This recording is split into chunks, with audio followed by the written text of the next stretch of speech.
New York, big city of dreams. New York, big city of dreams.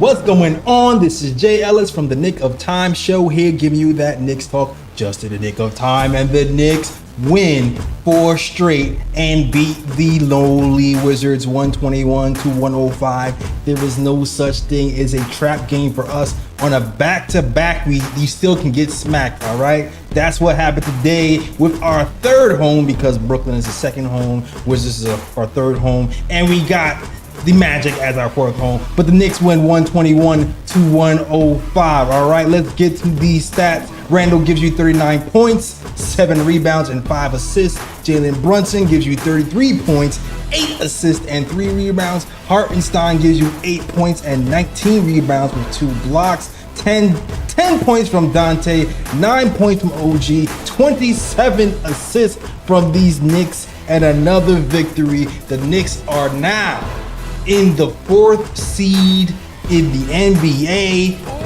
That's right. So clap it up to that. And we're going to talk about it, man. We're going to talk about the good. And there's not really any bad and ugly. It's just a team. It's just a team that's dominating the teams that they're supposed to dominate. We only lost against one team under 500. So me personally, I wasn't worried about this game. I wasn't. Even in the third quarter, it was like, scary. They cut it to 5. I was like, whatever. I was like, yeah, cut it to 5. Just was setting my watch, looking at it. I was like, it's about Randle and Brunson time to take over. And that's what happened. And we won the game. All right. So stay back, relax. We're going to talk a little bit about this Knicks Wizards win, but we're also going to talk about some trade deadline targets and get into the thick of things with those guys. So stay tuned. All right. But let me introduce you to my guys. I have Ryan G is in the building. And I have my Latin assassin with me, Lee Escobedo. So let's get to it. Lee, man, what'd you think of this game? Man, vibes are high. I have a little feeling in the pit of my stomach and it resonates in my bones, man. I feel something special about this season. I think potential is sky high. Don't want to put a cap on it. Also don't want to speak it out of existence. It just feels like we are one nominal, medium-sized trade away.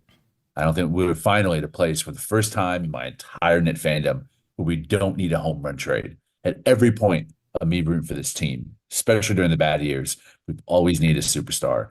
I don't think that's the case now because we have 2. Julius Randle and Jalen Brunson, in my opinion and approximation, are both superstars in this league. I read Brunson's tied for 7th place in total points, and Julius Randle has been top 3 most unstoppable individual players in all of the lead pass that I watch, and I watch a lot. He's been unbelievably dominant every aspect of the game, and he finally has become that momentum changer. When the minutes that he's in on the court, you feel the team surging behind his unbelievable offensive arsenal, 5-level score. He's hitting his free throws. He's giving maximum effort on defense. When he's that, our actualization is limitless. And that C word is closer than we've ever been before. Oh, well said. Well said. Lee's usually the most optimistic of the 3 or 4 of us. And he's been saying 50 win, 50 burger contender.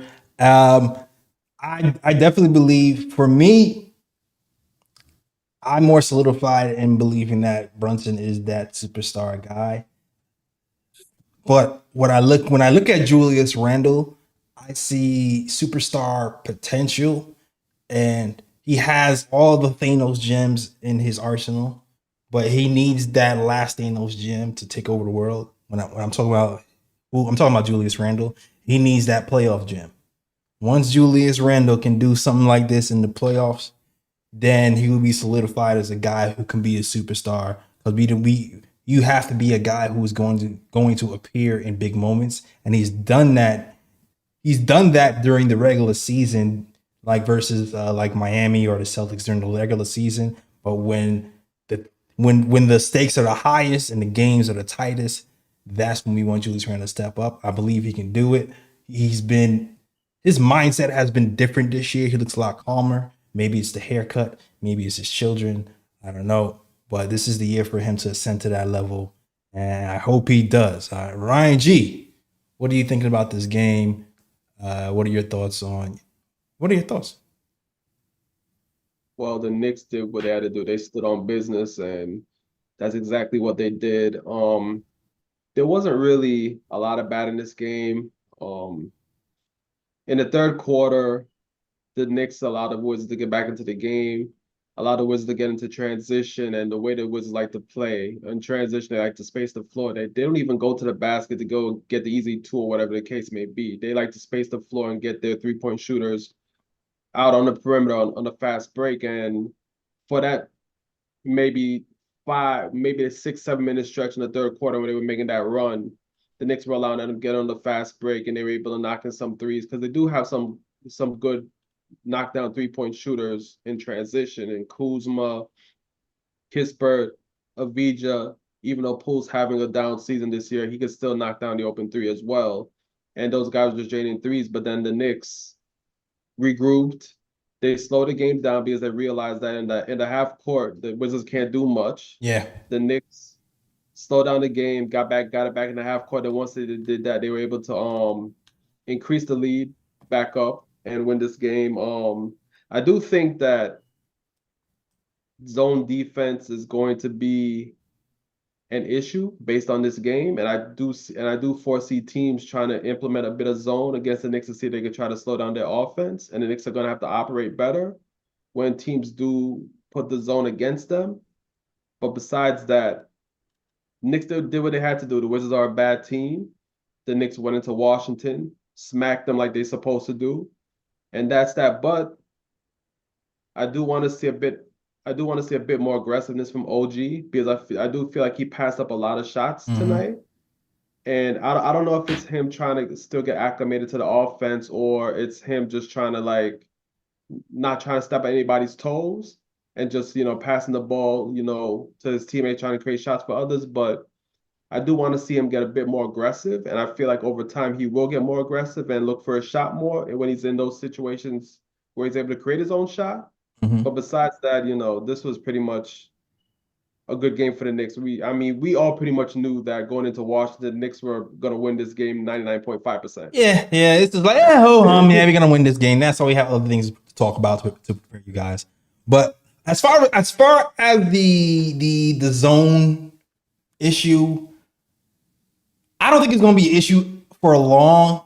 For me, it's kind of like, maybe you can play zone, but I feel like you're going to have to switch it after 2 minutes once we get acclimated because this team is still one of the best three-point shooting teams in the NBA. Today, we shot 38.9% from three. You're not going to be able to play zone against us for an entire game. This is more of a to switch up your coverage and make us think for a second and throw us off guard because we can shoot the three. Brunson for sure. Dante for sure, even though he was...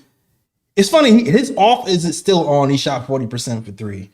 So like he still shot well. So that's not a long-term problem for me, especially depending on what personnel's on the floor. Also, the OG situation. The OG situation is interesting because part of the reason why he wanted to lead Toronto is because he wanted to touch the ball more. He gets here and you hear that and you have that in your head and he's passing up open shots. So it's kind of weird.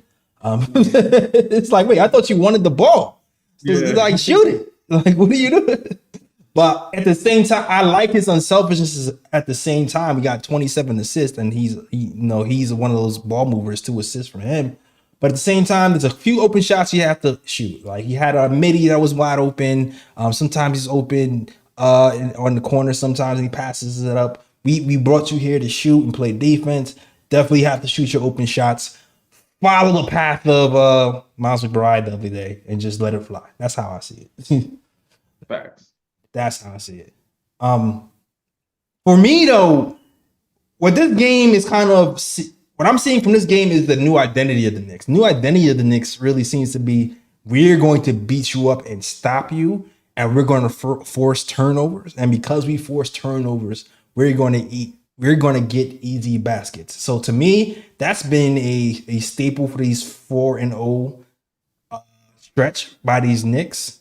We forced them into 20 turnovers today, and those 20 turnovers got us into transition and easy baskets. And the really good teams find a way to get easy baskets without a struggle. Our defense is turning into offenses, and that's good. Julius Randle was dominant, and no one can stop him, and that's good. And that's really all she wrote. It was easy win.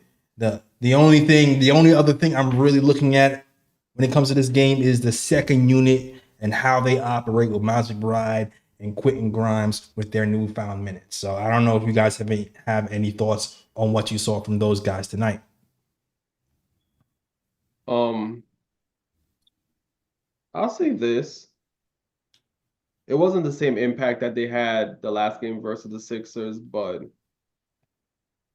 I think you have to give McBride some time to kind of grow into his new role, getting more minutes and producing. I did see a few good plays from McBride today, where he was finding his teammates. I think one of the major plays was, on a fast break.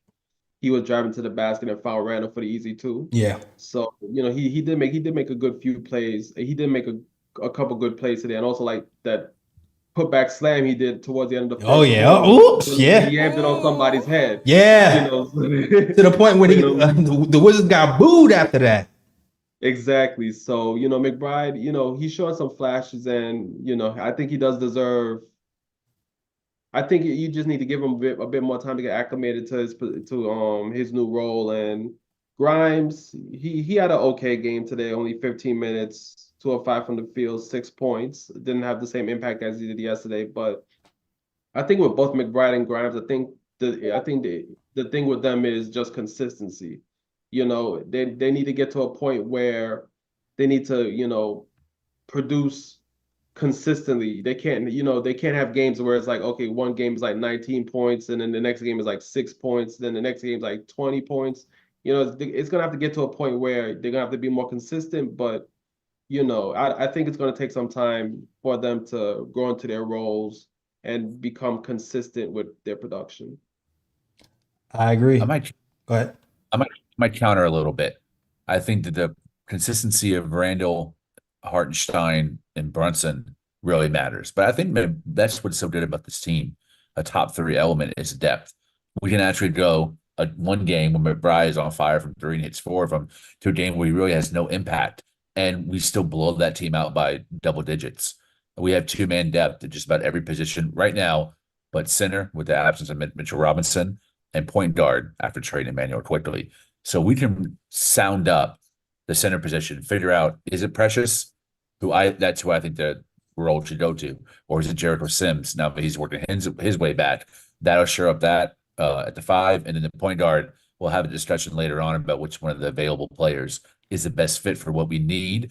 But for the most part, I think guys like Donte DiVincenzo, Grimes, McBride, they can have up and down games right now because we have 2 superstars that put in the work every night, and it allows for someone new to step up and have a magical game.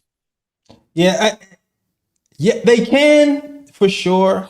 Long term, it might not be sustainable because you don't want to have Brunson playing like 38 minutes or so. This is the bottom feeder team, so we can afford to experiment, have these guys not play as well, and then the top guys on our team put them away quickly, and that's all she wrote. But there's still stuff for these guys to work on. McBride's handle seems okay, but he has to work on selling his handles as guard. Like you practice with Jalen Brunson. For guards out there, there's a difference between when you see Jalen Brunson do an in and out, he sells an in and out with his whole body. He leans into the in and out, he puts his shoulder here, comes back, jukes his whole body right, and then brings his whole body left and crosses you over. Miles McBride does everything with his hands. His body doesn't go anywhere. So I feel like in his head he thinks he's going somewhere, but you're still in the same spot. So like the jump shot is working for McBride, but the mechanics of a guard who's supposed to be shifty and take other guards off the dribble. That's not exactly there yet from McBride, so he has to work on that. But also the thing that he can get immediately is something that Clyde talked about, is when you go in a hole, get that floater game going. But he needs some work. But the jump shot is a nice base. So when Julius Randle's in the game with you, he kicks it out to you, you can hit that 3-point shot, or at least you're so much of a threat that you can provide some spacing for some other elite players to make their move. So at least that part is down. We still have to have some building blocks for the rest of his game. All right. So shout out to Miles McBride and Quentin Grimes. Good game. Next game is in Portland, man. Next game is Portland. And we will be seeing Malcolm Brogdon. And I want to talk about him. I want to talk about him. I want to talk about trade deadline people. I want to talk about the trade deadline people. The trade deadline is approaching. We got Mike Scotto coming here on Monday to talk about what he feels like the Knicks are going to do and his pulse on the thing. But before that even happens, we're going to get into some discussions about the available guys. All right. But big win by the Knicks. And I don't take this win lightly because of how tight the race is. Actually, let me show you what's going on right now. Look at these look, the standings are tight. The Pacers just lost today, so they dropped to 7th. There was like a 3 or 4. It was a 3-way tie between the Cavs, the Magic, and the Heat yesterday for 5th place. But with the win versus the Wizards, the Knicks catapult to the 4th seed, and the 76ers are not that far ahead of us. So with this light schedule and this home schedule, it's a heavy home schedule coming up with only 5 back-to-back lefts. It's possible we can get to that 4th seed. We can get to that 3rd seed. Maybe we can make some noise. If we're going to make a move, this might be that time to make a move, and this might be some times to shut some other people up who say, "Oh, you need another star. Oh, you don't have enough. Oh, OG, he's a move, but I don't really like it. What does that really do for you?" This might be the time to shut some people up, because what a lot of these guys don't realize is the Knicks had one of the toughest schedules to start this season. Second, we were tied for the second most games without rest. And we had the second most road games so far in the season. So, and we were still 4 or 5 games over 500, despite how hard our road was. So, it's to be applauded where we are right now. 5 games over 500. I'm going to take that a step further. I think we have to make a move. I think if we do not, Leon Rose is squandering one of those very rare moments you have in season momentum where a team goes from knocking on the door to truly contending for a championship. And those pieces are out there. We have the assets to get them without sacrificing anyone on our primary 9-man rotation, except for that contract of Fournier, and eventually move McBride to the bench and slot in that backup playmaker that we need to win a championship. We can win a championship this season if we get the right backup point guard. Lee's doubling down. Lee's down. Championship or bust. Championship or bust. Yo, I feel it's there for the taking. Woo! I need to see. You know what? I said it before and I say it again. I feel like the only team I really fear are the Celtics. Really the Pacers. Because the stretch 5 thing, man, I don't know how we guard these stretch 5s. Really, like I know the Pacers are behind us. I want to see how we guard these stretch 5s long term. So I want to see. It's because I know our record is better than right now, but I feel like matchups make fights sometimes, and that might be a weird matchup for us. But I do feel like the OG addition is going to help us tremendously. We definitely didn't have him when we played the Pacers the first time. We were shorthanded when we played the Pacers the first time. So that matchup is still kind of fuzzy. We still don't really know what exactly it looks like when we're full strength. but I'm still curious because every time we have the guard stretch fives, it's been a little bit weird. So I'm curious to see how that's going to look for us, because what happens we play the stretch fives, we don't really switch. We end up kind of playing drop and leaving the big open for three. So I don't know if we have to switch up coverages sometimes or play different personnel at certain times or what, but we need to figure that out. But I think there's a path forward for us to beat everybody else in this league, truly. All right. Right now, there are teams that scare me. Denver is one of them. Absolutely. Boston. Milwaukee's one of them. If we add one of the 2-point guards, I think we should add. Nobody scares me anymore. Okay. Well, Lee's never scared. Lee I love Lee because Lee has this confidence where he's just like, sometimes he should be scared, but he's like, I don't care. It's like that. He has that naive confidence sometimes, but you gotta love it. You gotta love, because sometimes you need it. I don't mean to call you naive. That's not what I mean. But I've been through so much in my life. Basketball don't scare me, bro. It's with money. Let's go Knicks, man. We can win championship this year. Get the right back or point guard, and we're outside forever. Absolutely. But let's get to it. Let's get to these guards. Who do I want to go to first? Do you want to start with the big boy or you want to start small? I say start small. Start small. We're gonna work our way up. Yeah. All right, we can go. So we can go Terry Rozier. So I brought up the contracts for a reason, because sometimes you're spitballing, you're like, oh, what about this guard? Right?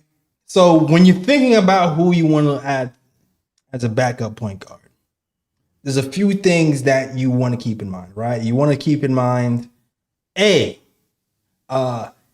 is he good enough to man that second unit? B, can he play with Jalen Brunson in closing lineups sometimes? And a player being able to play with Jalen Brunson at closing lineups, he has to be able to catch and shoot at a good rate and set other people up at a good rate. We're trying to find a Emmanuel quickly stopgap. We don't expect to find another Emmanuel quickly, but what you try to do is you try to find somebody who can at least give you around 70 or 80% of what he does. So you spitballing, and you guys probably spitballing too. We've talked about the possibility of Terry Rozier. So I looked up his contract and I was like, whoa, okay, I didn't realize the amount of money he had on his contracts. Yeah, 21 million this season, 23 the next season, 26 in 2025. The 2025-2026 year, he is partially guaranteed. So for this year, Evan Fournier for Terry Rozier would definitely work. A pick would probably work as well. The question is, will it be worth it? And I want to get your thoughts on Terry Rozier being a backup point guard for the New York Knicks. Right now, he's averaging 23 points a game, 46% from the field, 35% from three.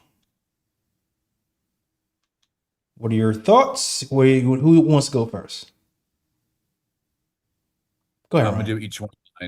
Okay. I'm gonna list the pros. I'm gonna list the cons. Okay. And then I'll say overall how I feel. Okay. Overall on Terry Rozier, no.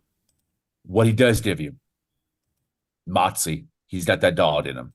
I think the Knicks are kind of missing that personality off of the bench. Starting lineup definitely has it with Julius Randle. The backup kind of lost it when quickly went out the door. I feel like and Josh Hart's not good enough to have that personality, make it affected on the offensive end. But Terry Rozier's got it. He had it in Boston. He's really never lost it, even amidst the mass losing in Tatsa culture in Charlotte, and with the up and down minutes. Sometimes he's starting because of the absence of ball. Through it all, he always plays his hardest on the offensive side. He's never afraid to take a big shot. I love that about him.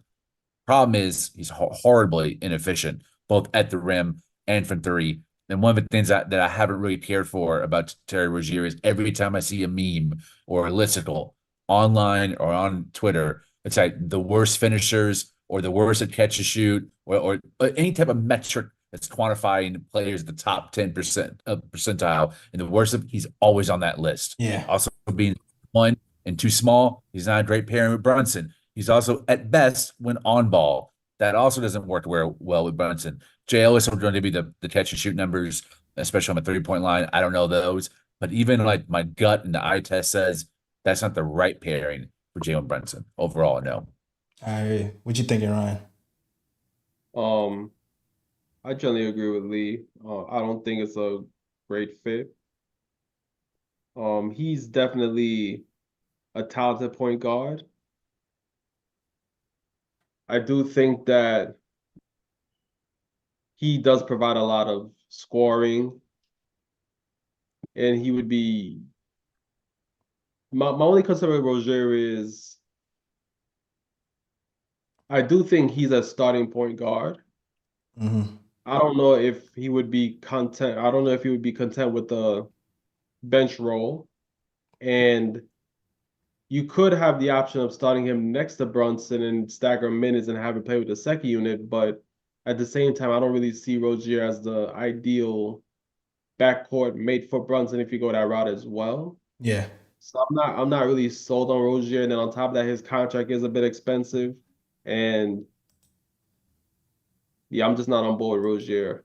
Overall, he's a good player, but I don't think it's the type of backup guard the Knicks need to really get them over the top, even though he's a very talented player.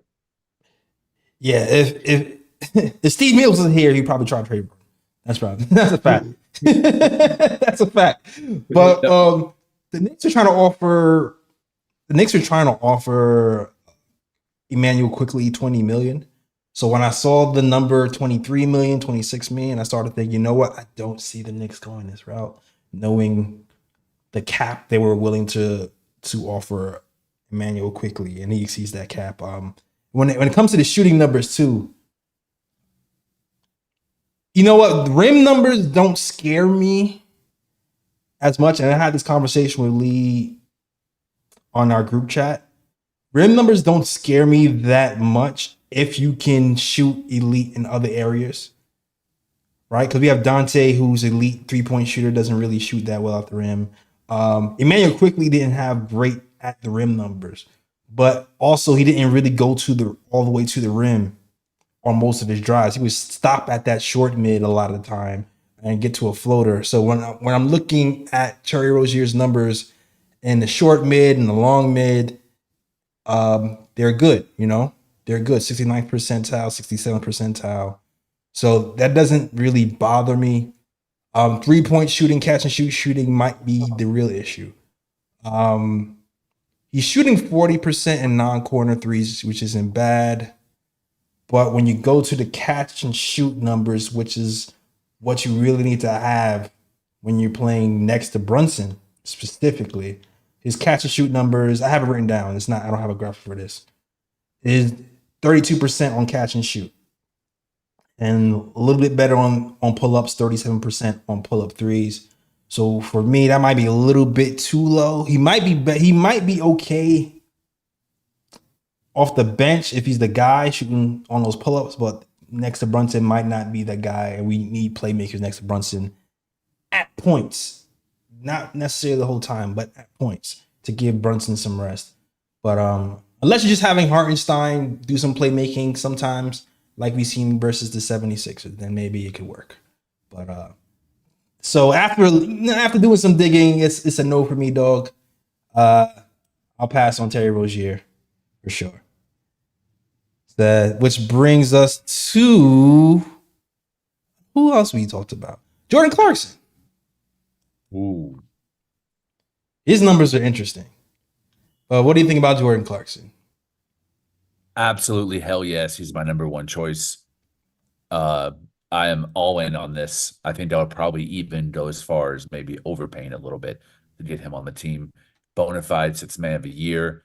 I think he replicates Emmanuel Quickly's game the most, but I think he's a little bit more mature and ready for his spotlight in terms of the playoffs. We saw Emmanuel Quickly not really be able to embrace the bright lights of the postseason. It wasn't himself. You'd say the same thing about Joyce Randle. You can't say that about Jordan Clarkson. Clarkson always shows up. He's a perfect complementary backcourt player to Donovan Mitchell. during their days with Utah. And I think he would pair very nice with Edson Brunson as well. And I think he would be a bona fide leader. He's a startable player that's okay with being on a bench. He understands his role and he plays to the full potential. I think he could also be someone who averages 25 in a playoff series for us and might be the best player on the court at times. Clarkson is a firecracker at only 31 years old. I think he still has something to prove in the postseason to really have that great series. And if we could add him, I'm telling y'all right now, we add outside forever. I'm saying it. I'll say it again. I'll say it again.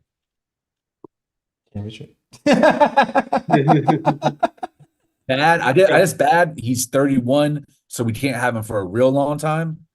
You know, like he won't be the point guard, the backup point guard of the future, Right. like quickly with a while.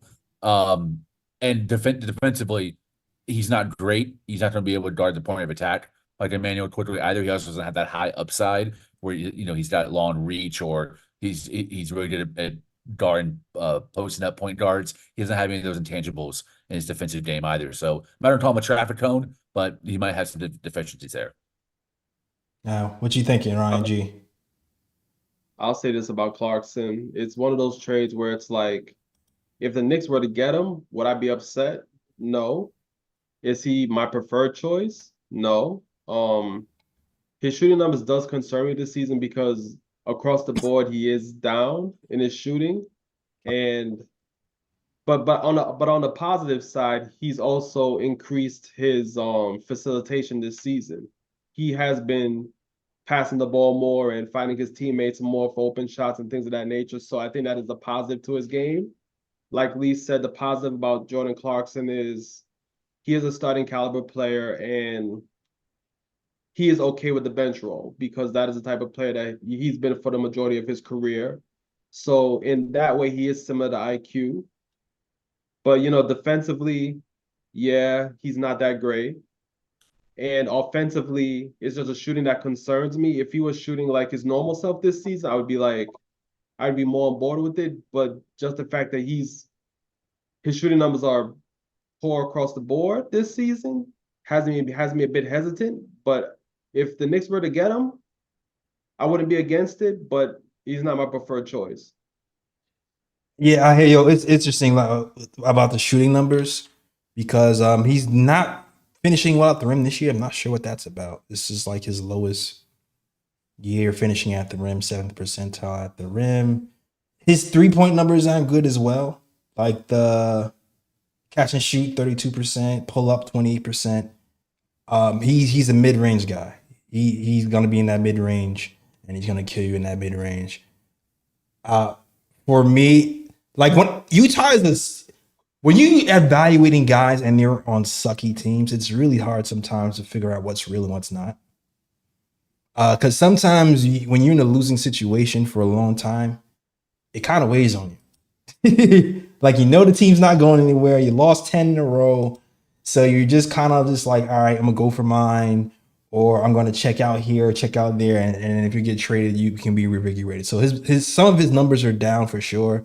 It might just be he's just tired of being in Utah in a losing situation, and a change of scenery might be able to help a guy like Clarkson.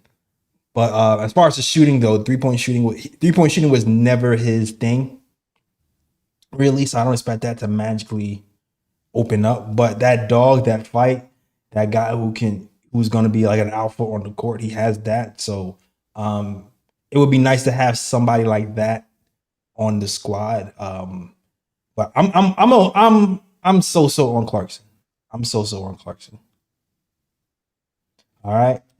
Which brings us to, should we get to, what about Tyus? We just saw Tyus today. Yeah, because Tyus is an interesting case study. Oh, let me show these. I forgot to show you the contract for Clarkson too. I'm gonna show you the contract for Clarkson too. Making $23 million this year. Descending contract, a la Scott Perry. All right, Scott Perry special. Descending contract, $23 million this year, so that's looking like an Evan Fournier deal. But $14 million for the next 2 seasons thereafter. Pretty damn good contract. Probably probably gonna be a tradable contract too. So it's like if you really believe in McBride and you believe in bringing him on slow, you can keep one eye on McBride and say, all right, he's developing this part of his game now, and then trade him when he's on a small contract and swap in McBride if you feel like McBride is more ready next year or something like that. That's something you can do if you bring in a contract like Jordan Clarkson's who's descending. Because that's an excellent point. And one more, because I love him so much. I want him on the team. One more pro. Brunson's so good.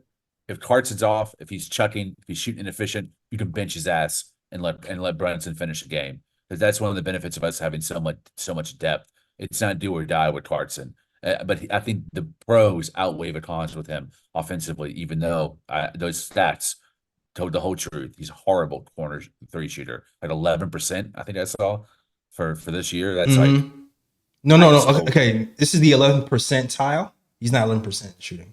So this is 11th percentile, meaning when you compare him to other wings at his position, he's at the 11th percentile for all threes.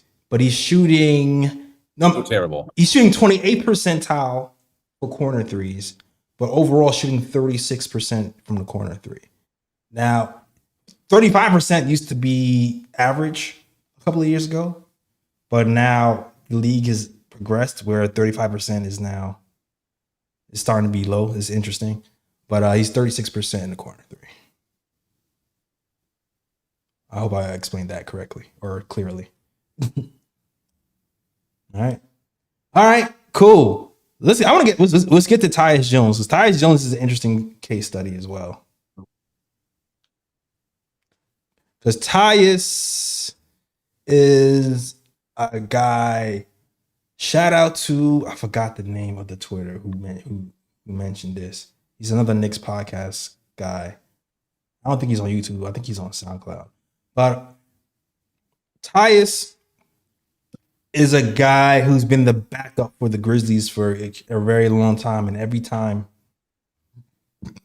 Ja Morant's gotten injured, he's picked up the slack. And they haven't missed a beat. There was even rumblings about, maybe the Grizzlies are better without Morant. Remember that whole thing? Of course, it was ridiculous. But you still need Ja Morant. But he was able to steady the ship. Let me get his numbers real quick. So these are Tyus Jones. This is offensive. But the thing with Tyus Jones is he's been a low usage point guard. Now, when he was with Memphis, that time when Ja was down, you can see his usage rate went up. And he was, fairly successful that year. That's the year that got him the contract. But now his usage is down. When you have Cools and Jordan Poole on your team, your usage is going to be down. it just is what it is. But even with his usage being down, like the shooting is all the way there. Like it's all the way there. 86 percentile at the rim. He shoots 44% for three. He can shoot at all three levels. You saw the floater today too. Tyus Jones is interesting because he's on a bad team. So you don't really see how good he can be because it's a bad team. So you kind of almost have to take it with a grain of salt. The one thing I will say about him, though, he's not that guy that's going to take over the game for you. Like he's not that guy who's going to be like, give me the ball. I want the last shot. He's kind of more of a traditional point guard who's going to be steady. He's not going to take the bull by the horns. What are your thoughts on Tyus Jones? Cons. He's kind of boring. I think he might be like the highest floor, definitely the lowest ceiling. There's nothing flashy about him, and that's kind of okay. In general, I think this position needs to have some of that moxie that I spoke about earlier that Terry Rozier is in full supply of. And Tyus doesn't really have that. I think he can give you a very sturdy 13 off the bench, 4-4 during a deep playoff run and command the second unit. But I don't know if that second unit has that panache that we need that it used to have when IQ was in that role. So I think you lose a little bit of that. It's how much it's feared when that group comes into the game with Tyus Jones there. Pros, like I said, high floor. I think he low turnover for the most part. I think he's 1.1 in steals, but he does have 123 defensive rating. So I'm not so sure how that translates in terms of guarding the point of attack in terms of one-on-one as well. But that's a really horrible rating, especially for a guard. I mean, he's a solid shooter. You saw the catch and shoot numbers. I think he would complement Brunson as well. I'm not totally sure of his height. I don't think he doesn't look like he's over 6'2". Nah, he's a shorty. Nah. Um, so that is what it is. I think that's a unit now. Once Mitchell Robinson's back, he's going to have enough switchability. So I'm not super concerned about that when he'd be matched up against bench guys. But yeah, it's not really that attractive of a name. I don't care about names. What the hell? Compare results. I want names who have earned their name, or at least earned their reputation for being worth, trading a little bit better of a debt for. Tyus Jones for me is probably a pass. If we got him, I'll learn to be okay with it. He's performing in the playoffs. I'm just saying. I mean, Go ahead, Ryan. I was just saying for me, he's a solid player. If the Knicks were to get him and put him in that second unit, he would solidify the second unit. I don't think he's a player that's gonna put the Knicks over the top. I think it's a player that if he's added, he will make the team better. He will solidify that second unit. He's a good shooter. It doesn't matter whether it's catch and shoot or pull up jumpers. He's effective either way. He also takes care of the ball. He has a low turnover rate, which is good. I think like for the past like 3 or 4 seasons when he was in Memphis, I think he led the league in assist to turnover ratio. So he's a point guard that's not going to turn over the ball. He's going to take care of it, and he's gonna run an offense. But for me, I think I do want somebody in that role who's going to add a bit more scoring pop. Yeah, somebody off the bench that is that is capable of lighting it up any night. And that's the only reason why I wouldn't go for Tyus Jones in that role. And then on top of that, I think he's on an expiring contract as well, so the Knicks would have to re-sign him on top of that after the season. So I think that kind of hurts as well, because if you're going to give up assets for a player like that, you're thinking about at least keeping him on the team for years to come. So there's a lot of factors where it's like I just wouldn't be on board with it fully. But I do think he's a solid player in that he will solidify that second unit if the Knicks were to go for him. Catch and shoot numbers for Tyus: 41% catch and shoot threes, pull up threes 48%, pick and roll 98th percentile. Let's go. I think he's just not used enough over there because they went with Jordan Clarkson. So he might be somebody sneaky. I will say, will he want to come off the bench after he wanted to get a starting role for Washington? Probably not.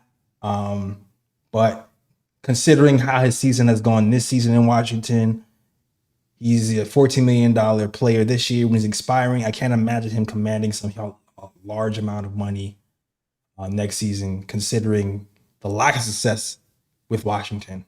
So, and listen, the Knicks are interested in Dejounte Murray as well. Dejounte Murray is also an expiring deal. So it seems like they plan on trying to sign him as well if they end up actually trading for him. If they are still interested in trading for him. So that's, keep an eye out on that. It's funny. I can see Deuce being like Tyus Jones that can dunk.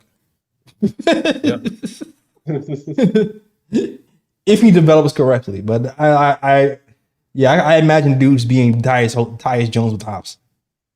Tyus Jones with hops and more defense. That's just the way I see it. Shoot to you guys in the chat though. What do you guys think in the chat? I haven't really read the chat. I've been looking at stats and stuff like that. But shout out to the chat. Shout out to Prezi the Boss. Shout out to Gregory Lee. Fritz says, can I come through on the Discord? Yeah, you can come through on the Discord. We're going to talk about, we'll talk about 2 more, and then we'll have you in the Discord, all right? Drop who you want in the chat. Huh? Hashtag who you want in the chat. I want to see who the chat wants the most of the guys we've talked about so far. You know me, I'm hashtag Clarkson all day, baby. Let's go. Yeah, I've seen. We'll see. I've seen a few names. I think I seen some. I seen mixed. I feel like I'm not sure if anybody is. Yeah, I don't think there's a consensus on anybody in Knicks Nation. It's a Knicks Nation want a whole bunch of different players. Yeah. Like, there's no consensus. Yeah, I agree. There's not like one name that's overwhelming that I'm hearing. I'm hearing a bunch. Let's get to it. Next person up. Let's go Brogdon. Let's go Brogdon. To me, when we're talking about who we should get, I think we should get Brogdon. I think. Hey, we lose 1 6-man of the year contender. Slide another one in. You see his contract. It's a little bit more than what Quickly was asking for. So I'm not sure how the Knicks feel about that. That might be in their pay range because, like I said earlier, the Knicks were offering Quickly $20 million. He's making 22. So will they be okay with that price tag? I'm not sure, but it's possible. It's only 2 seasons left. Also, you know what, Leah? Let's give you your thoughts. I don't even do that. I'll do my little breakdown later. What are your thoughts on Brogdon? Overall, hell yes. He's probably my second option, and it's close between him and Clarkson. I think Brogdon might be the most hungriest to really get a real chance at competing for a chip. I think he will also be okay with coming off the bench as he was in Boston. I think he would understand, hey, Jalen Brunson's one of the 5 point guards in the NBA you acquiesce to and come off the bench for and shut your mouth about it and just play your role. Because Brunson's that guy. He's an A1 superstar. So I think he brings all the things I talked about. Not so much the moxie, but the professionalism, the leadership, and that dog mentality to really, in the playoffs, to be a real threat. Someone who could also average 20 in a playoff series. He has that. And to me, that's just as valuable as having some type of personality or a loud voice in the court. And he's a winner. He's a solid corner 3 shooter, solid in the catch and shoot. And I think he can play some off ball or on ball, depending on how much Brunson's needed at his usage rate. Complimentary player. A winner. Guy who has a lot of playoff experience. 2-way, 118, 119 defensive rating. So not as bad as Tyus Jones, but I think in the playoff series, guard and bench guys, he can do it. We add him, we're outside forever. Yeah, 6'5", 6. You want to have some height next to Brunson. So 6'5" combo guard is the type of guard you want to add ideally. So I can see a lot of teams being interested in him. It would be nice to have him to go back up against the Celtics. That would just be nice. Ryan G, what do you think? Yeah, to me, he's pretty much a prototypical player you want to add to the roster. I mean, seriously. Solid backup point guard. He can play either the 1 or the 2 pretty much. Mm-hmm. He's pretty much a combo guard. And I think that he works well next to Brunson. The fact that he's a great catch and shoot shooter. I think 51.3% from catch and shoot threes. Yep. So he's pretty much money. If you pass him the ball and he's wide open for 3, he's going to make the shot. And the fact that he's a good facilitator as well, decent defender. He pretty much checks all the boxes. I feel like if the Knicks do get Brogdon, like Lee said, Knicks gonna probably be outside because I think he's the ideal piece for Knicks to add off that for the second unit to come off that bench and provide scoring and provide facilitation, defense, can run an offense and things of that nature. I think it's the perfect choice. Of all the arguments, JLS, that we've had as a group on the show, this was the one I think you convinced me the hardest on. I was initially, let's get a star. Let's go Dejounte. I was on board with Ryan, and I'm still okay with it. But you were like, we just need that backup playmaker. And I really thought about it. I listened to how you described it. You sell me, bro. I'm on board. That's what we need in order to be a true contender. Yeah, I think we just need a backup playmaker. I feel like Dante has been fine in his role. The only thing with Dante is you don't know what he's going to be in the playoffs. That's the only thing going to be, I would say. But hey, then we did Brogdon. We have a guy in the playoffs who can be solid for us, 51% catch and shoot shooter. You know what I'm saying? So we'll still be okay. We can just make the switch out in the playoffs if he ends up not being that guy. You know what I'm saying? So that's the way I see it. And like you said, Ryan G, facilitator, I think I looked at his pick and roll numbers. I think it's 81st percentile in the pick and roll. Yeah, pick and roll. Oh, wait. No, it's 32 percentile this year. But he's on Portland. He's on Portland. Like this is one of those things where he's on a bad team, so you don't know how that's going to affect him. The year before, he's been 81st percentile. This year he's been 32nd percentile. But Portland is trying to figure stuff out. So I don't put too much stock in that. I feel like if you put him around other guys who can finish for you and who are a threat to score, I think those numbers would go back up again. And then we ship out a guy who was 6 man a year candidate. We bring in one of the best defenders in the league, and we trade back in for another 6 man of the year type of player. It's almost kind of like what the Celtics did, where they got rid of Marcus Smart, and then got Porzingis to help them at center, stretch the floor, and then bring in another Marcus Smart type player who might be better for them. So it's kind of a similar situation for us, where it's not going to be a long-term situation because he's still older, but at least for like another couple of years, it should work out for us and help us make a run this season. Yeah, and I do want to say something based on what I see in the chat, because I do see, Sherwin saying that Knicks are going to be hard cap if they even make a trade like that. But my thing is, who cares about the cap if you think a player can come in and win y'all a championship? You know what I mean? At that point, it's like the cap don't matter no more. If you bring in a player and you think that player can take you over the top and win the championship, why not go for that player, even if you will be hard capped for a couple seasons? Yeah, it's 2 seasons? Yeah, he has 2 seasons left in his contract. Yeah, it's 2 seasons left in his contract. The cap is going to go up. We might be hard cap, but at that point, it might not be bad, because I still think we would have. I think we would have 2 trade exceptions still. I think we have 2 trade exceptions to get somebody if we needed to or to facilitate a trade and pick. So I still think we'd be okay, because we still have like a lot of low contracts. Like that Dante contract is extremely low. So as long as it's not like a lot of years, I still feel like we can get away with it. At least short term anyway. That's how I see it. Yeah, but salute to the and Fitch says hard cap doesn't apply here. But salute to the chat. If you're liking the conversation so far, hit that like button and subscribe. We talked about the Knicks beating the Wizards, but it was a very brief conversation. Harden started this thing, almost had one more rebound to go over his career high rebounds, and Julius Randle bounced back from his 8-point game, and the Knicks beat the Wizards. But we're here talking about the future, and just in case McBride doesn't step up, because I do feel like this is a McBride trial run to see what he can do as a backup point guard. But just in case that doesn't go as planned, we can bring in somebody else, and we're talking about those guys. And we would be remiss if we did not talk about Dejounte Murray. Not a backup guy per se, but I just feel like we have to talk about him because he's in the news. He's an extremely cheap contract. He's still on a cheap deal. Let me find, let's see.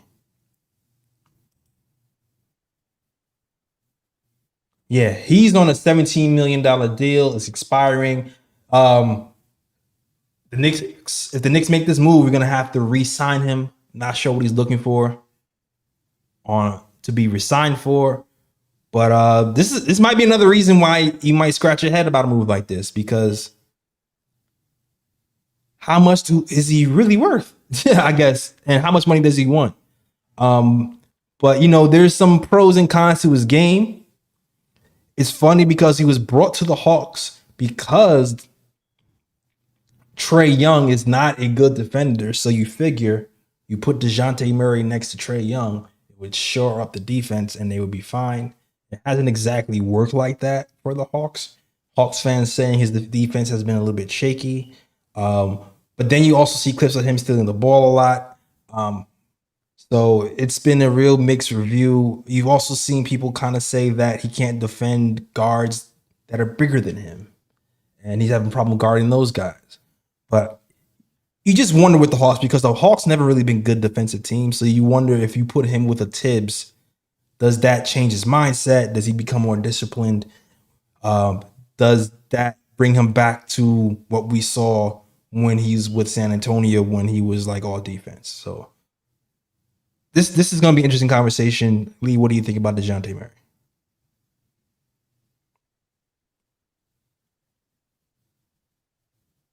I'm a very spiritual person. My spiritual life means a lot to me. It's very real for me. That I'm sure I'm surprised to a lot of people to hear that. But it's very true. And in my family, we've always kind of had like that type of feeling about premonitions, vibes, and there's something about Ryan. It's like we're one away. I felt very moved. I felt like there was something about him co-signing Dejounte Murray as he's just a championship contender. Because we all know Ryan is very even keeled. He's very level-headed. I've never once, even before I was on the show, heard him say the Knicks were anywhere near contention. That was the first time for me. So I was like, damn, if Ryan believes it, I believe it too. So Dejounte Murray is not the perfect player that I would go after. And those question marks, I'll be honest, JL, they make me a little nervous, especially the defensive ones. If he ends up being an ability in the backcourt with Brunson, it's Donovan Mitchell 2.0. You have that situation where you've overpaid for a guy that harms you on the defensive end. Right now, that's our calling card. So I don't know if I want to sacrifice that. But there's something about Ryan feeling like that's the piece to really complete the puzzle. I'm in on it too.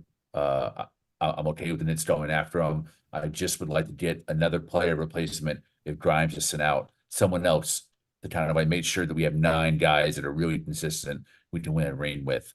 Because that might require 1 or 2 pieces that we really like to move it out in that trade. I see Fritz in the chat says he has a new contract. Yeah, he does have an extension. Okay, see, this is what happens when the websites don't update their stuff.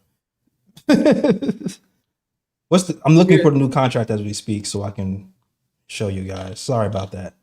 Yeah, it's 4 years, 120 mil contract extension. 4 years.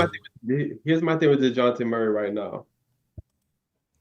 To me, Dejounte Murray is the home run deal where it's a huge risk that you're taking with him, knowing that he's going to be signed for the next 4 years at 120 million. But here's the thing with Dejounte Murray. He fits into the timeline of the team. He's 27 years old. So he has a chance to grow with this team if you think that this is the right piece for the team, and you're gonna have him here with the players that we have currently on the roster for the next 4 years to make it work. He's not a bad shooter. Like I saw somebody in the chat say he's a bad shooter. He's not a bad shooter. He's 38% from 3, almost 39%. I think he's 38.8%. He shoots 37% catch and shoot threes, 41% pull-up threes. So he's not a bad shooter. He can't shoot the rock. He's capable of knocking in the 3. Another thing as well, I know people are concerned about his defense, but the Atlanta Hawks as a whole is not a good defensive team. Thibs is a defensive coach. I feel like if he plays under Thibs, Thibs would unlock his defensive form when he was back in San Antonio. So I'm not too worried about the defensive form when he comes to. I'm not too concerned about his defensive form when he comes to the Knicks. On top of that, I do think that next to Brunson, he can give Brunson a bit of rest, meaning that he can run the offense at times and have Brunson play the 2 guard, which Brunson is good at playing off ball as well. Brunson doesn't have to work as hard to get his shots a lot of times. And you can also stagger minutes. So for example, when RJ Barrett was here, RJ Barrett would play with a starting lineup for a certain amount of minutes. You take him out. and then you have him rest for the rest of the first quarter, whatever the case may be. Then you put him back in the second quarter, have him run with the second unit for an extended period of time. And I think you can do the same thing with Dejounte Murray. And then when it comes to end of game situations, you just go with who you feel like is hot going into the fourth quarter crunch time. You go with that unit. So even if Dejounte Murray doesn't want to play that backup role, I feel like you can't put him in the starting lineup just for the simple fact that he's a good 3-point shooter. He can play alongside another guard, I believe, in Jalen Brunson, who can play the off guard at times. Trae Young struggles at that. Jalen Brunson can actually play that role. And I feel like defensively, he's solid enough where under a defensive coach, I think he's going to refine his form in San Antonio. And if it works out correctly, I feel like that's the move right there that puts the Knicks way over the top and makes them a contender instantly. It's a risk, but I feel like if it's a risk you're going to take, I would take the risk. That's my personal opinion. It's funny you mentioned because I don't know if he knows trade deadline is coming up because his numbers rise over the last few weeks. Because I checked the numbers as well, and I was like, oh, he's shooting better. Yeah. So when you was like, you're right. Like I was looking, I was like, oh, he's up on his catch and shoot, and he's been up on his pull up threes. But that defensive part is kind of what I started with. It's like, man, you wonder if the defense has been a product of playing for a Hawks team that doesn't prioritize defense, or they have more this year than usual. But it's still been like spotty. It's been like they play defense for like a quarter and then they just forget how to play it. So you just really wonder. So doing the new numbers now, 120 for 4 years, that's 30 mil. You're looking at that's 30 mil, right? Around 30 mil this season. Yes. Oh, let me take this wrong contract down because now it's bothering me that I got it wrong. Sorry, guys. Get his. All right, let's get to it though. So yeah, that's 30 million. That's not bad under contract for a guy who gives you 20 points and can be a playmaker. This is one of those moves. This is like Ryan G said. It can go either way for us. The one thing I will say is he's gotten better shooting. Remember, Ryan, we were begging to have Dejounte Murray here a few years ago. Yeah. And people were saying that he can't shoot. He was like, we can learn to shoot. He's actually, it seems like he's learning to shoot. So he's still 27 years old. 27 years old. Okay. So he's about at his prime. So maybe a new situation will get him better. I don't know. It's still a risk. Me personally, I love the movement shooting that we're getting from DiVincenzo. It'd be cool if we can experiment where he doesn't have to be a starter, but we can experiment with him coming off the bench and then playing with Brunson's for some spot minutes. That's the way I would prefer it. I'm not sure if he's getting paid the money he's getting paid, that's actually what will happen. That's just me. All right. What do you think? We guys think in the chat? Not sure about Murray. The only problem with him is Rich Paul. Well, there's been a rumor that Rich Paul and Leon Rose have been open to squashing their beef. So that might be in the works. So that might not be a problem anymore. So we will see.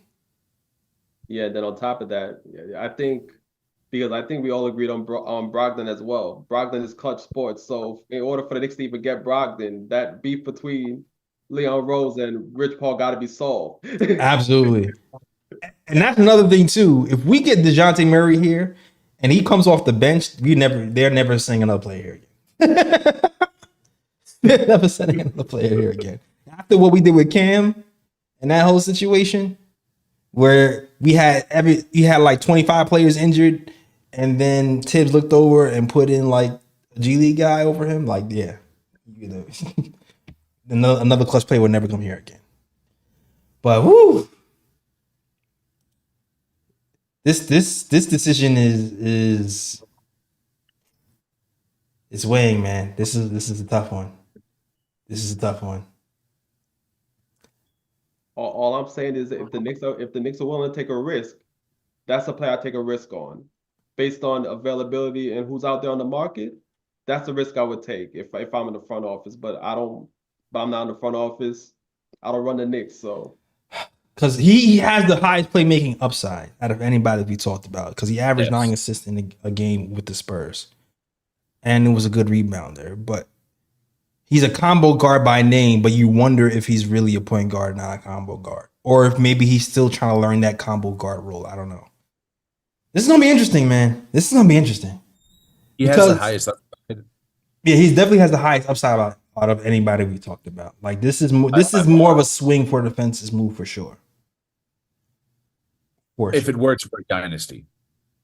Yeah, that's exactly what I'm saying. Because like I said, his timeline matches the Knicks' timeline. He's 27. Woo! Man, decisions. I love having that movement shooter at the 3-point line, but I also want to have some playmaking.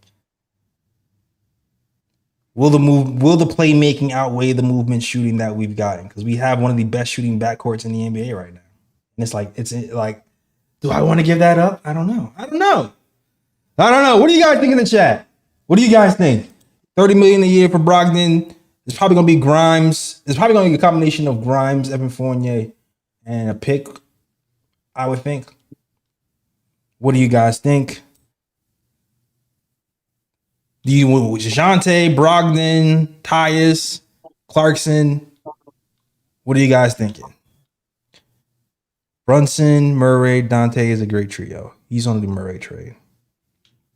McBride will be great for us. He's just like go with McBride. Dejounte.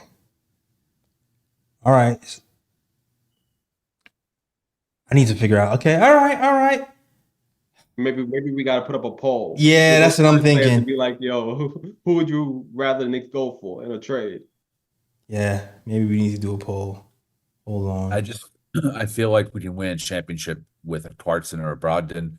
And if that's the case, why not hold on to a little bit of capital? Because I really think Dejounte Murray, if we trade for him, there's no other future star trade happening for many years.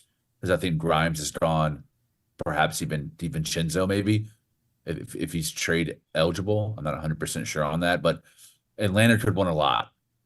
And if we end up having to do what's necessary to bring him in, I don't know. It's a huge cachet risk. So I prefer a backup PG opposed to an all-in move. But it happens. Let's go. Yeah. But here's the thing though. He's not expensive right now. Like the Knicks don't have to trade into his contract extension. They have to trade into his contract this season. It's only 17 million he's earning this season. Essentially, you could give up Fournier and a pick or a few picks, and that trade would work. Yeah. So it's like if the Knicks want to sweeten the deal a bit, and maybe throw in another young player. Like he could be had at a cheap price. It's not like the Knicks have to give up a whole bunch of pieces. They may have to give up picks, but when it comes to like actual pieces, not a lot. Yeah, because you know what it is, Lee? Leverage. When you're a losing team, you don't have as much leverage. So like the value of your players go down with the record. So when you have a guy like Dejounte, who was probably more, I feel like Dejounte might have been more expensive when he was being traded from the Spurs than when now that he's being traded now. And when the Spurs traded him, they didn't really, they got like what, 2 picks, and I don't even think they got rotational players back when they got 2 picks. I feel like they got a player that they cut. I think it might have been Gallinari. I forgot what the exact trade was, but it wasn't any rotational players. Yeah, because I remember we were like, yo, that's a really cheap deal. Like the Knicks could have done a deal like that. Like I remember us talking about it. Yeah, so it would be they got 3 picks. Rich said they got 3 picks. So I feel like it might be 2 picks to 1 pick, to be honest with you. So that's just something to keep an eye on. And then they're gonna get cap relief if you give them Evan Fournier and they sign him to a 4-year deal. They're getting cap relief. But woo, yo, where the hell do you? I wish I had. Hold on.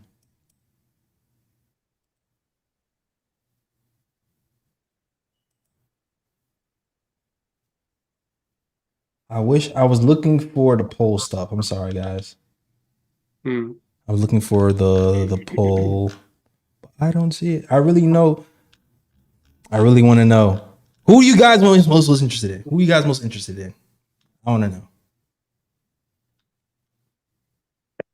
All right. But that's our show. I don't know. What do you I said everything else I wanted to say. I said everything I wanted to say. I don't know if you guys want to add anything or you want to or what. No. I mean, I feel like we've talked about everything we need to talk about. I mean, talked about the Wizards game, much to say. Knicks were supposed to beat the Wizards, and they did. And we talked about, possible moves the Knicks could make. I don't know. At least on my end, I ain't got nothing else to add. I feel like the top groups were Ryan wants Dejounte Murray, JLS wants Malcolm Brogdon, I want Jordan Clarkson. We're all fine with either of those three guys. Yeah. I'm with that. Dejounte, yo, every other day I change my mind on Dejounte, yo. I change my mind on Dejounte like every day. Like every 3 days, I'm just like, yes, no, yes, no, yes. But Brogdon, for sure, I'll be down with because I know what his role will be. I'm good with Brogdon as well. With Dejounte, are they going to want Grimes? Oh, the one thing I will say, Lee, because of his contract, I feel like we might, like if a star becomes available, I think we'd be able to flip Dejounte if a star became available. That's the thing I was about to say. Yep. I think we'd be able to flip him for you. I feel like he would be in the package for the star. I agree. Point guards have just intrinsic value in the NBA. People always want one. They always want to upgrade theirs. And I think he's going to be good for many years to come. Yeah. All right. Cool. Well, that's our show. Thank you guys for watching. If you love the show, hit that like and subscribe button. We're here after every game talking Knicks basketball.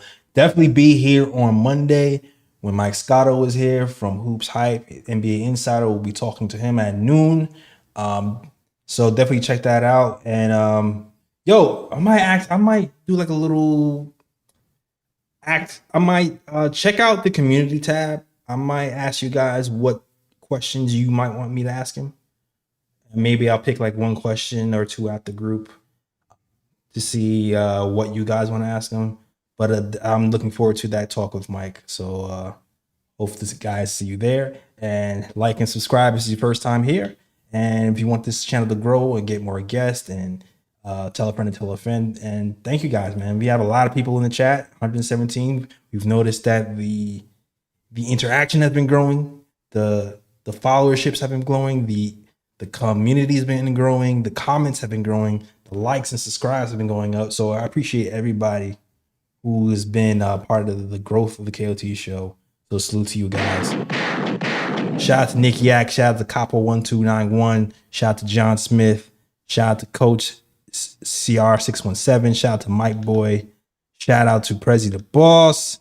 Shout out to everybody's rocking with the show. I might need more mods. If y'all gonna keep coming deep like this, like 100 deep or whatever, I might need to get more mods in here to regulate, to even out this thing. All right. Oh wait, I forgot. Yeah. I forgot Fritz wanted to come in chat, right? Yeah, he did. My bad, Fritz. There is a Discord link. I forgot to tell you guys, there is a Discord link. So if you guys want to chat and give your thoughts on everybody available who you want, you can join the Discord link. Where did I put the link though? I forgot. There it is. The Discord link is right there. Boom. I couldn't pin. Sometimes my computer is weird where I can pin it some days and some days I can't. It's really weird. But you know what? Let me bring Fritz in here real quick. Let him know what his thoughts on. What's up, JLs? What's going on, Fritz? Can you hear me okay? Yep, I can hear you perfectly. Yeah. Can you hear me? Can you hear me? Yeah, we hear you loud and clear. Hold on. We can hear you perfectly. I don't hear anything yet. You don't hear anything. Weird. Everything is fine here.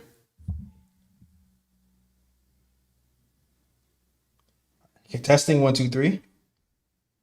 Testing. Can you hear me? Yes, I can hear you. Nothing is muted on my end. Can you hear us? Nope. He can't hear us. We can only hear him. Weird. Testing. Yep. All right. Sorry. Rich, I'm just telling him to just talk. Okay. I can hear you.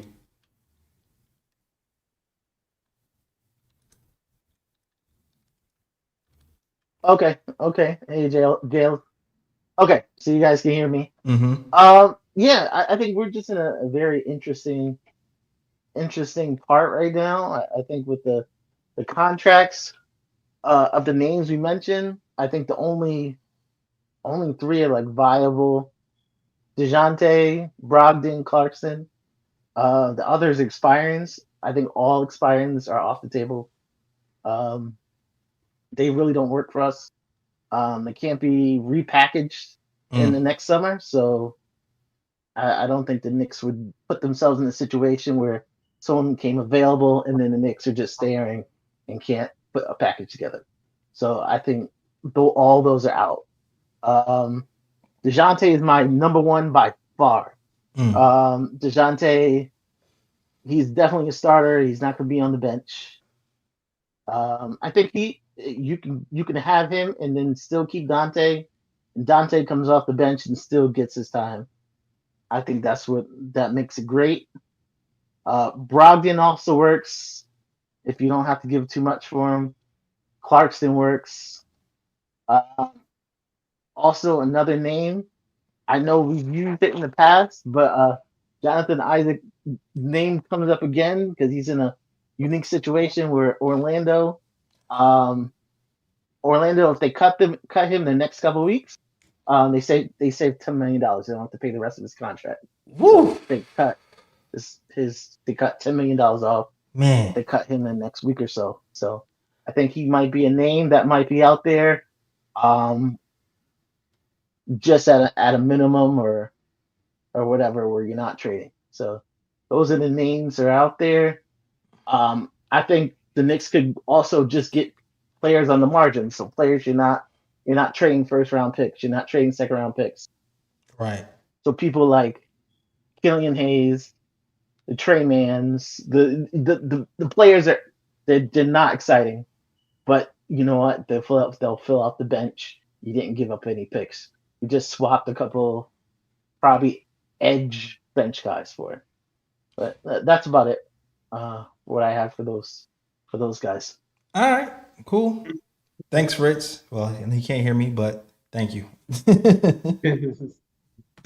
All right. What are your thoughts on what he said? For me personally, I'm not interested in fringe and in the bench point guards. If you're paying Miles McBride that money, I'll just have him.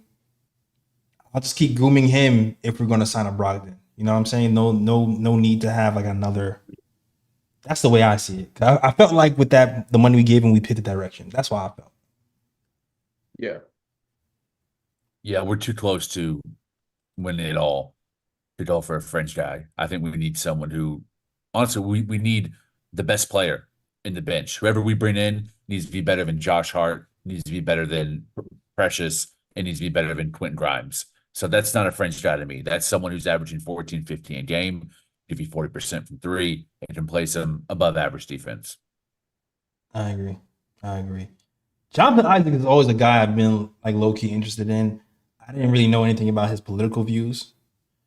So I know he has weird political views, but he's the archetype player where it's like, wow, he can guard 1 through 5. And like just to have like a safety blanket, a safety net of a guy who's sort of like in the vein of a guy like OG would be nice to have as like a security blanket in my eyes anyway. Yeah, that's fair. I don't know problem with politics. He can believe whatever he wants. Luckily, James Dolan is also hyper MAGA, so he would go from one MAGA loving team owner to another. And I mean, it's not his views that annoy me. It's just like how loud and obnoxious he is with his views. Like anyone who feels the need to jump on Fox News to talk about the newest book is like, bro, like talk about seeing the Oh yeah, he'll get killed over. He'll definitely get killed in New York. um, yeah, that's I think having a backup wing is a good idea because we don't know yet how much Precious is going to play. If Tibbs trusts Precious is a really big question. And right now he's our backup five. I think Tibbs is trying to see if it's going to be him or Sims that takes that rotation spot. And if Sims does take it, you're out another one of those stretchy, big, tall, long wings who can guard multiple positions. I hope it is Precious because I really like his future in New York, and I trust Miami Heat draft picks. Sometimes it just take a little bit of time to kick in. Look at Derrick Jones Jr. in Dallas, former Miami Heat draft pick, who might be their third best player right now. True. All true. All true. Good call. Good call, Fritz. Yeah, the contract situation, you definitely have to factor that in.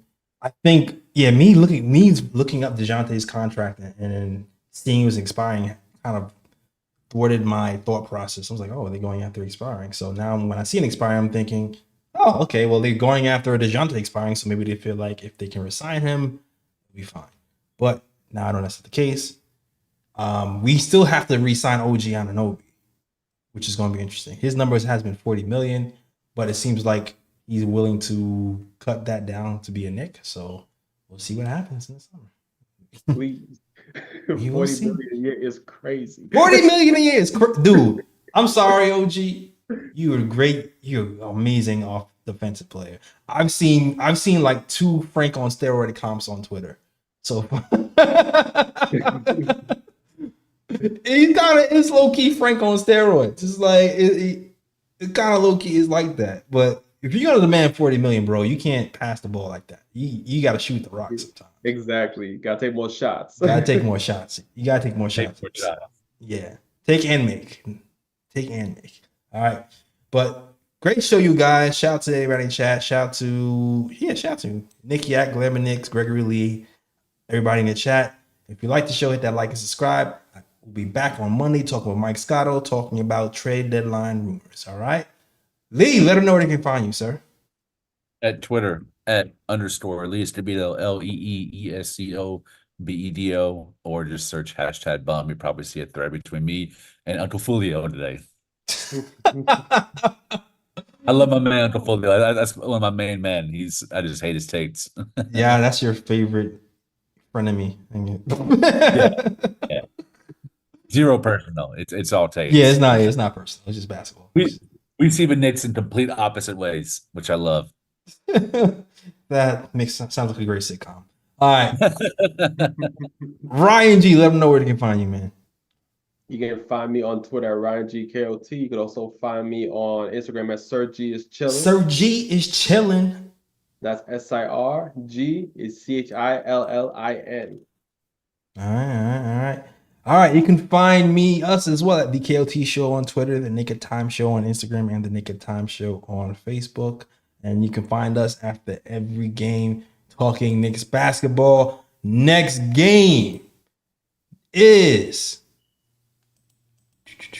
Trailblazers on Tuesday. the Trailblazers on Tuesday. So we will see. I'll see you Monday with Mike Scotto. And then we will see you Tuesday as we smack up the Trailblazers, hopefully, and continue this winning streak. All right. That is our show. We out of here.